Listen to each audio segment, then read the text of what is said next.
اليوم يئس الذين كفروا من دينكم فلا تخشوهم واخشون اليوم أكملت لكم دينكم وأتممت عليكم نعمتي ورضيت لكم الإسلام دينا. بسم الله الرحمن الرحيم. الحمد لله رب العالمين وصلى الله على محمد وآله الطاهرين ولعنة الله على أعدائهم أجمعين إلى قيام يوم الدين. وقال سبحانه وتعالى هو الذي بعث في الأميين رسولا منهم يتلو عليهم آياته ويزكيهم ويعلمهم الكتاب والحكمة وإن كانوا من قبل لفي ضلال مبين. ہماری گفتگو کا موضوع نبوت کے جو اصول دین میں سے تیسری اصل ہے. اب تک ہماری گفتگو انبیاء علیہ السلام کے بارے میں رہی اور زیادہ تر گفتگو تھی نبوت عامہ کے سلسلے میں. نبوت عامہ اور نبوت خاصہ کے بارے میں پہلے بھی آپ کی خدمت میں عرض کیا کہ نبوت عامہ سے مراد کہ انبیاء علیہ السلام سے متعلق موضوعات اور ایسے موضوعات کہ جن کا تعلق کسی خاص نبی سے نہیں بلکہ تمام انبیاء سے ہے. مثال کے طور پہ اللہ سبحانہ و تعالیٰ کی جانب سے ایک لطف و کرم ہے کہ وہ انبیاء علیہ السلام کو مبعوث فرمائے. وہ انبیاء انسانوں میں سے ہوں گے، ان انبیاء کی کیا شرائط ہیں، ان انبیاء کی کیا صفات ہیں، ان انبیاء کی تعداد کتنی ہے، کون سے نبی بڑے مقام پر فائز ہیں. یہ سارے موضوعات نبوت عامہ میں زیر بحث لائے جاتے ہیں. نبوت خاصہ سے مراد انبیاء علیہ السلام کے نام، کون کون سے انبیاء، کتنے انبیاء کا ذکر قرآن مجید میں ہے اور وہ انبیاء کے جن کا ذکر روایات میں ہے، کس زمانے میں تھے، کس نبی کا کون سا معجزہ ہے، کس نبی پہ کون سی کتاب نازل ہوئی. جب کسی خاص نبی کے بارے میں گفتگو ہو تو کہا جائے گا نبوت خاصہ.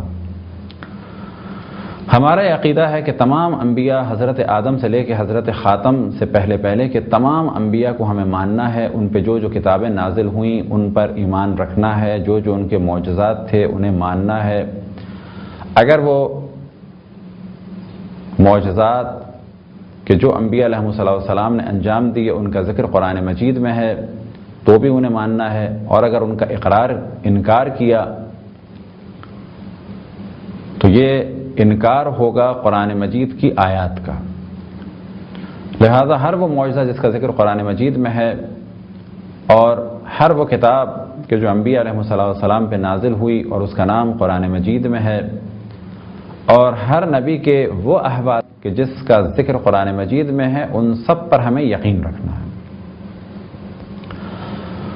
اور اسی طریقے سے اگر ثابت ہو جائے کہ حدیث صحیح میں کسی نبی کا ذکر ہے یا یہ کہا جائے کہ اگر ہمیں علم ہو جائے کہ رسول اللہ صلی اللہ علیہ وآلہ وسلم اور پھر ائمہ علیہ السلام نے کسی نبی کا ذکر کیا اور ان کے حالات سے آشنا کیا تو کہا جائے گا اگر یقین ہو چکا ہے، فرض یہ کہ ہم سب فرض کریں کہ جی رسول اللہ صلی اللہ علیہ وسلم کی خدمت میں اور وہ کسی نبی کا ذکر کرتے ہیں تو کہا جائے گا اب کیونکہ ہم نے ان سے ذکر سن لیا ہے تو ہم پر لازم ہے کہ ہم ان نبی کو بھی مانیں اور ان کی جو صفات ہیں انہیں بھی مانیں، جو ان کا معجزہ ہے اسے بھی مانیں اور جو کتاب نازل ہوئی تو اسے بھی مانیں.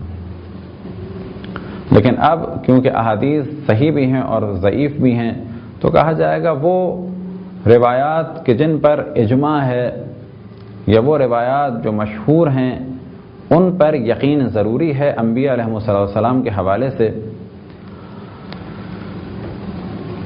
باقی رہی گفتگو ان افراد کی کہ جن کی نبوت کے قائل دیگر ادیان ہیں تو ان کا ماننا ہم پر ضروری نہیں.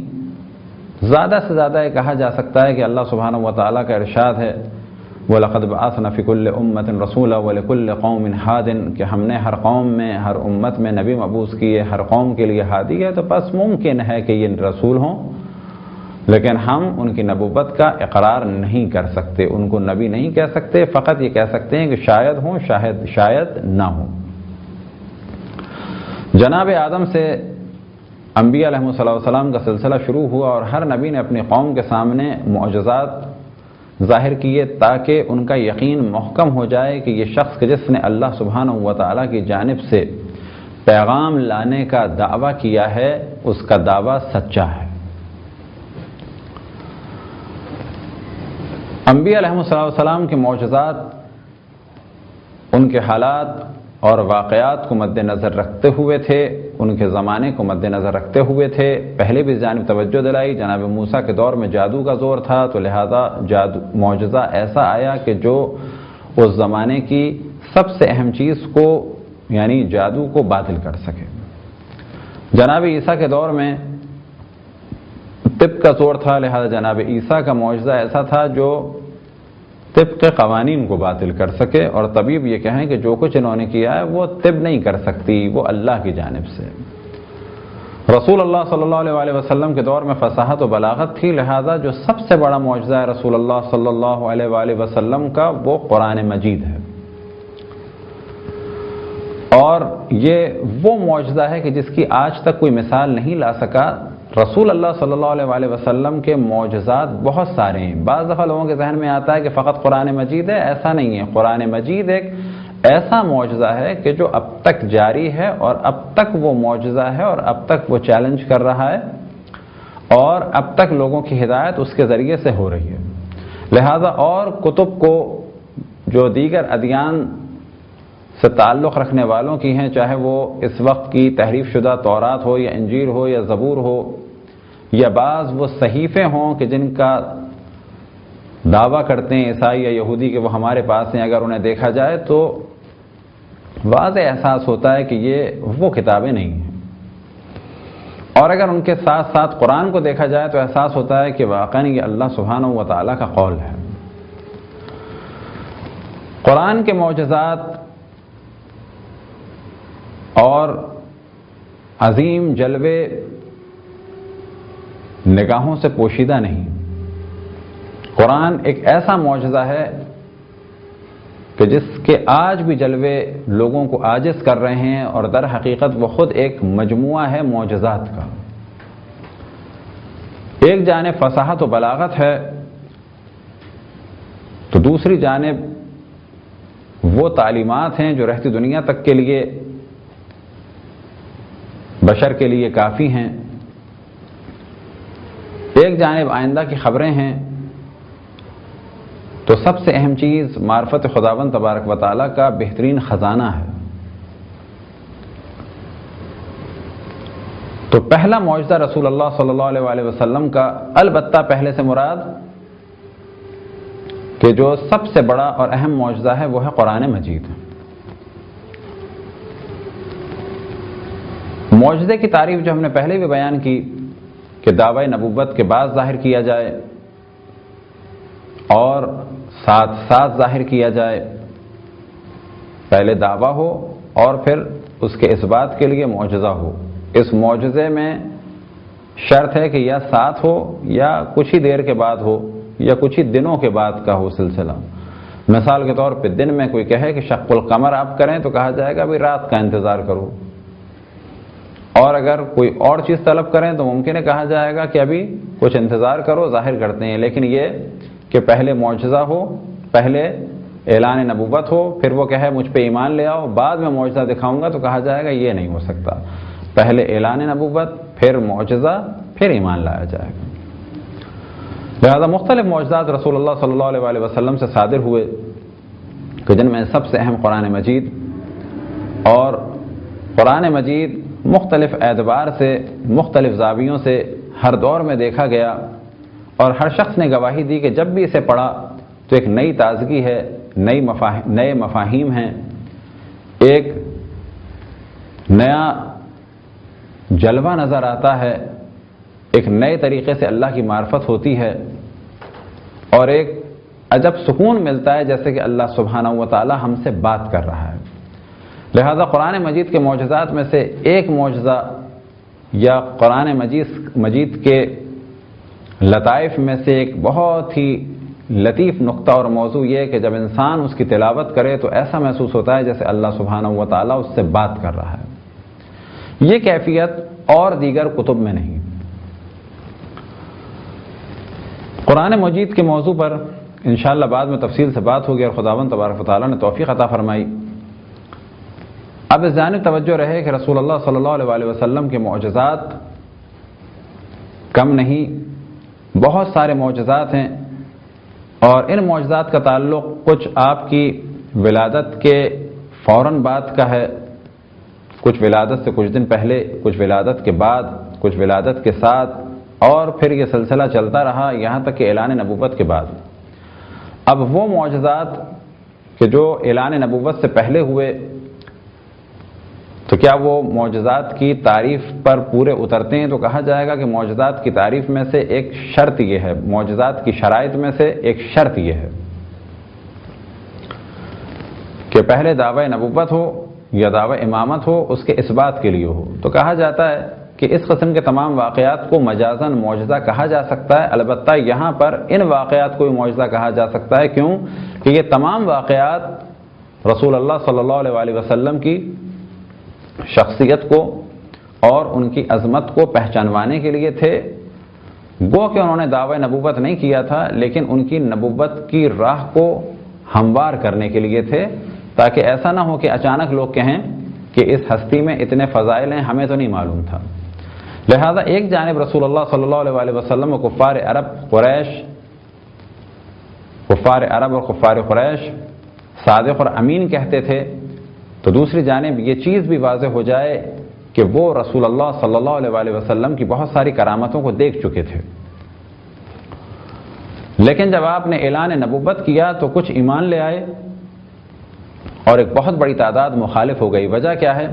کہ دنیا کی رغبت اور دنیا کی محبت انسان کو حق پہ چلنے سے روکتی ہے، اور اللہ کی راہ پہ چلنے سے شیطان ان وسوسوں میں مبتلا کرتا ہے کہ انسان صراط مستقیم کو بعض دفعہ پہچان نہیں پاتا، اور بعض دفعہ ایسا بھی ہوتا ہے کہ پہچان لے تو صراط مستقیم پر چل نہیں پاتا۔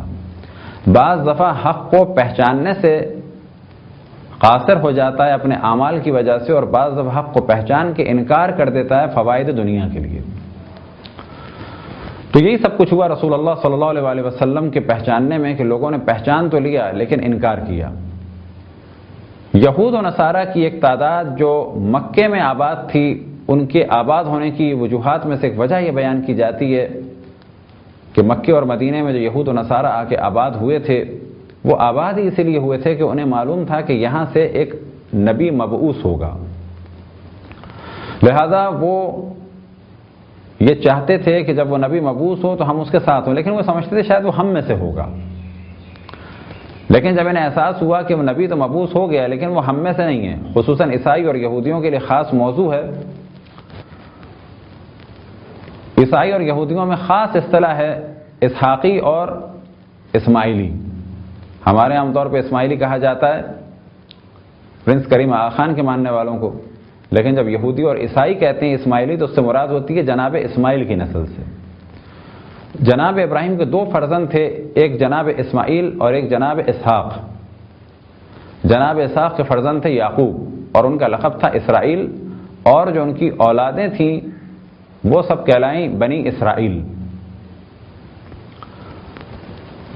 ان کے درمیان ایک خاص تعصب تھا، یہ مقدس سمجھتے تھے اور بلند درجے پر فائز مانتے تھے فقط ان افراد کو جو جناب اسحاق کی اولاد نسل میں سے ہوں۔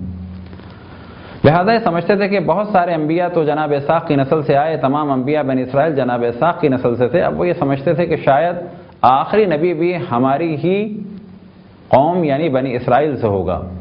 اب وہ انتظار تو کر رہے تھے آخری نبی کا، لیکن انہیں بہت زیادہ اس وقت صدمہ ہوا جب معلوم ہوا کہ آخری نبی کا تعلق جناب اسحاق کی نسل سے نہیں بلکہ جناب اسماعیل کی نسل سے ہے، وہ اسحاقی نہیں بلکہ اسماعیلی ہیں۔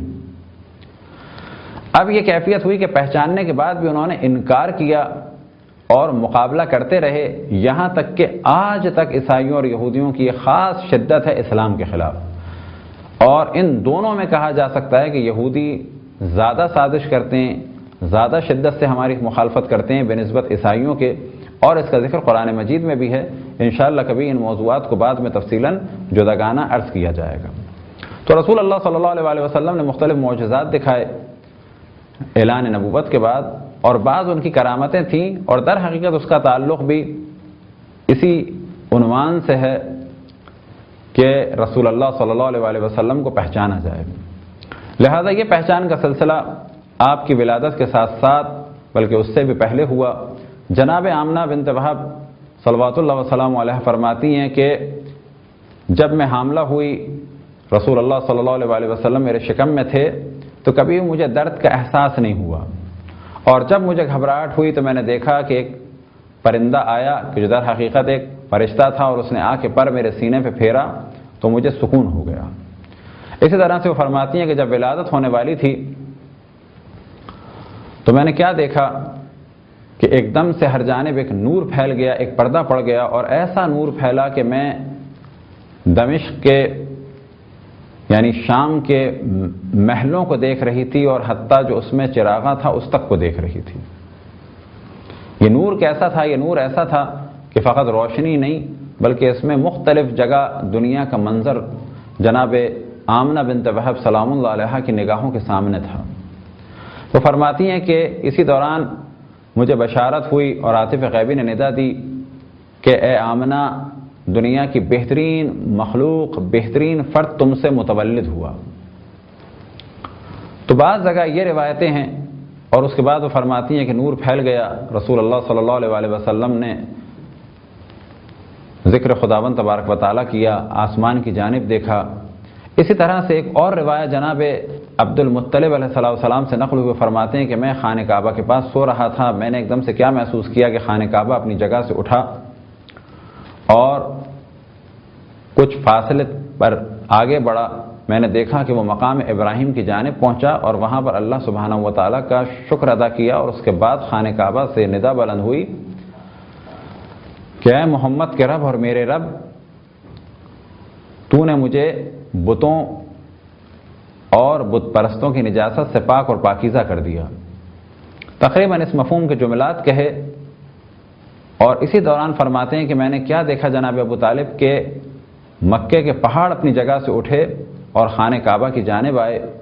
پھر میں نے ایک دم سے گھبرائے کیا دیکھا کہ ایک بادل سا آیا اور ایک نور پھیلا، اور یہ بادل جناب آمنہ بنت وہب کے گھر کی جانب گیا۔ تو میں دوڑتا ہوا وہاں گیا، میں نے آمنہ بنت وہب سے کہا کہ کیا تم نے دیکھا؟ کیا میں خواب تو نہیں دیکھ رہا ہوں؟ کیا یہ حقیقت ہے یا خواب؟ تو جناب آمنہ بنت وہب نے کہا کہ ہاں، اور خبر دی کہ ابھی ابھی ولادت ہوئی ہے ایک فرزند کی۔ اور پھر انہوں نے ارشاد فرمایا کہ جب ولادت ہونے والی تھی تو میں نے دیکھا کہ بہت ہی بلند و قامت کچھ انسان آئے ہیں، اور نور ہے ان کے ہاتھ میں، پانی کے کچھ برتن ہیں۔ اسی طرح سے میں نے دیکھا کچھ خواتین ہیں جن کا قد کھجور کے درخت کی طرح سے بلند ہے، اور وہ جنت کی حوریں ہیں، کچھ باتیں کر رہی ہیں کہ جو انسانی باتوں کی شبیہ ہے۔ اسی دوران مجھے بشارت دی گئی رسول اللہ صلی اللہ علیہ وسلم کی ولادت کی۔ پھر وہ فرماتی ہیں، طویل روایت ہے جس کا خلاصہ آپ کے سامنے بیان ہو رہا ہے، پھر وہ فرماتی ہیں کہ کچھ بادل آئے، ایک دم سے میں نے دیکھا پرندے آئے، نور ہر جانب پھیل گیا، میری نگاہوں کے سامنے پردے پڑ گئے۔ میں نے کیا دیکھا کہ بچے کو لے جانے کی آواز آ رہی ہے۔ ایک عاطف غیبی نے ندا دی کہ محمد کو اب آسمانوں میں اور فرشتوں اور ملائکہ اور انبیاء کی جانب لے جاؤ، اور تمام مخلوقات اس وقت محمد صلی اللہ علیہ وسلم کی زیارت سے مشرف ہوں۔ وہ پرندے آئے اور اس بچے کو لے گئے۔ اس کے بعد دوبارہ ایک ایسا پردہ ہوا، اور پھر میں نے اسی قسم کے مناظر دیکھے۔ جناب عبد المطلب علیہ السلام فرماتے ہیں کہ ساری چیزیں میری نگاہوں کے سامنے تھیں۔ پھر میں نے جناب آمنہ سے کہا کہ بچہ دوبارہ گیا، دوبارہ آیا کہ وہ بچہ مجھے دو۔ تو آپ نے فرمایا کہ ابھی حکم یہ ہے کہ 3 دن تک جناب آدم کی نسل سے کوئی بھی نہیں دیکھ سکتا، زمین و آسمان کی مخلوقات رسول اللہ صلی اللہ علیہ وسلم کے دیدار میں مصروف ہیں۔ اسی طرح سے اور معجزات کہ جس سے رسول اللہ صلی اللہ علیہ وسلم کو پہچانا جا سکے، جناب حلیمہ سعدیہ کی زبان سے نقل ہوئے، فرماتی ہیں کہ ہمارے علاقے میں قحط پڑا بنی سعد میں، نام تھا ان کا حلیمہ، اور کیونکہ وہ بنی سعد سے تھیں تو وہ منسوب ہیں بنی سعد کی جانب، تو کہا جاتا ہے حلیمہ سعدیہ۔ وہ فرماتی ہیں قحط پڑا تو ہم لوگ اپنے گاؤں سے، اپنے علاقے سے نکل کے مکے آئے کہ شاید یہاں پر کچھ ہمیں مل جائے۔ کچھ خواتین کو کچھ بچے ملے، اور انہوں نے بچوں کی پرورش کی ذمہ داری لی، لیکن مجھے کوئی بچہ نہیں مل پایا۔ بعض خواتین کو علم ہوا تھا کہ ایک بچہ ہے، یتیم ہے، لیکن انہوں نے کہا کہ ہمیں اس بچے کے پاس جا کے فائدہ نہیں ہوگا، کیونکہ وہ بچہ یتیم ہے۔ اسی دوران مجھے کسی نے ندا دی، اور یہ ندا دینے والے جناب عبد المطلب تھے، اور کہا کہ ایک یتیم بچہ ہے، کیا تمہیں کوئی بچہ ملا پرورش کے لیے؟ تو کہا کہ نہیں، مجھے تو نہیں ملا۔ کہا یہ ایک بچہ ہے، اور بعض خواتین کی رغبت اس کی جانب نہیں ہوئی کیونکہ یتیم ہے، اور وہ یہ سمجھتی ہیں کہ ہم کچھ اسے دے نہیں پائیں گے۔ اسی دوران جناب حلیمہ سعدیہ کہتی ہیں کہ میں جس گدھے پہ آئی تھی وہ گدھا بیمار تھا، اور جو میرے گھر میں اونٹنی تھی وہ دودھ نہیں دیتی تھی، اور میرا دودھ بھی اتنا نہیں تھا کہ حتیٰ میرے بچے کے لیے پورا ہو جائے۔ لیکن جیسے ہی میں نے رسول اللہ کو لیا اور انہوں نے سیدھے پستان کی جانب، دائیں ہاتھ کی پستان کی جانب رغبت کی، تو بائیں سے بھی دودھ جاری ہوا، اور میرے بیٹے نے بھی دل بھر کے دودھ پیا۔ جس گدھے پہ میں بیٹھی تو میں نے کیا محسوس کیا کہ اس گدھے نے بعد میں خداوند تبارک و تعالیٰ کا شکر ادا کیا، سجدہ کیا، اور اقرار کیا اس بات کا کہ کائنات کی بہترین مخلوق مجھ پر سوار ہے۔ اسی طرح سے جب وہ گھر آئے تو گھر آتے ہی کیا دیکھا کہ اونٹنی کے جو دودھ نہیں دیتی تھی اس کے پستانوں سے دودھ جاری ہے۔ ان کے شوہر نے کہا یہ بچہ بہت ہی مبارک ہے۔ بعض واقعات جناب حلیمہ سعدیہ کے بچوں سے نقل ہوئے کہ ایک دن انہوں نے رسول اللہ صلی اللہ علیہ وسلم نے بچوں کے ساتھ جانے کی خواہش ظاہر کی، تو فرماتے ہیں کہ کہیں پہاڑوں نے سلام کیا، کہیں مختلف جانوروں نے سلام کیا۔ اسی طرح سے جناب حلیمہ سعدیہ فرماتی ہیں ایک دن پہاڑ کے پاس سے گزری تو میں نے کیا دیکھا کہ پہاڑ کی غار سے ایک شخص نکلا جو بہت نورانی، اور فرماتا ہے کہ ہم اس بچے کی حفاظت پر مامور ہیں۔ جناب حلیمہ سعدیہ فرماتی ہیں کہ کبھی بھی اس بچے کے کپڑوں کو میں نے نجس نہیں پایا، اور جب میں نے چاہا کہ اس کو نہلاؤں تو میں نے اس کو بالکل صاف ستھرا پایا، ایسا کہ جیسے کہ ابھی ابھی یہ بچہ نہا کے فارغ ہوا ہے۔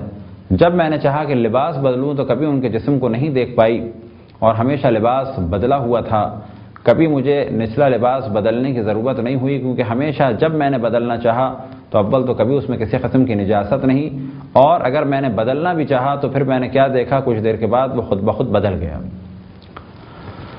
تو یہ کرامتیں رسول اللہ صلی اللہ علیہ وسلم کے بچپن سے صادر ہو رہی تھیں، سب دیکھ رہے تھے، سب گواہی دے رہے تھے، اور یہ سلسلہ جاری تھا آخر عمر تک، اور آج بھی یہ سلسلہ جاری ہے ان کی قبر مطہر سے شفا کی صورت میں۔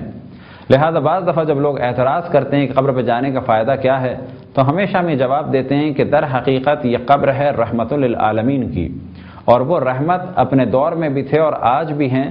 جس طرح سے ہم اللہ کی اور مخلوقات سے فائدہ اٹھاتے ہیں اور ان مخلوقات سے فائدہ اٹھانا شرک نہیں، بالکل ایسے ہی ہم رسول اللہ صلی اللہ علیہ وسلم کہ جن کو اللہ سبحانہ و تعالیٰ نے عالمین کے لیے رحمت قرار دیا، ہم ان سے اسی رحمت کا تقاضا کرتے ہیں کہ جو اللہ سبحانہ و تعالیٰ نے ان کو عطا فرمائی ہے۔ خداوند تبارک و تعالیٰ سے دعا ہے کہ بحق محمد وآل محمد ہم سب کو اپنے رسول، اپنی حجتوں، خصوصاً امام زمان علیہ السلام کی معرفت اور اطاعت کی توفیق عطا فرمائے۔ وصلی اللہ علی محمد وآلہ الطاہرین۔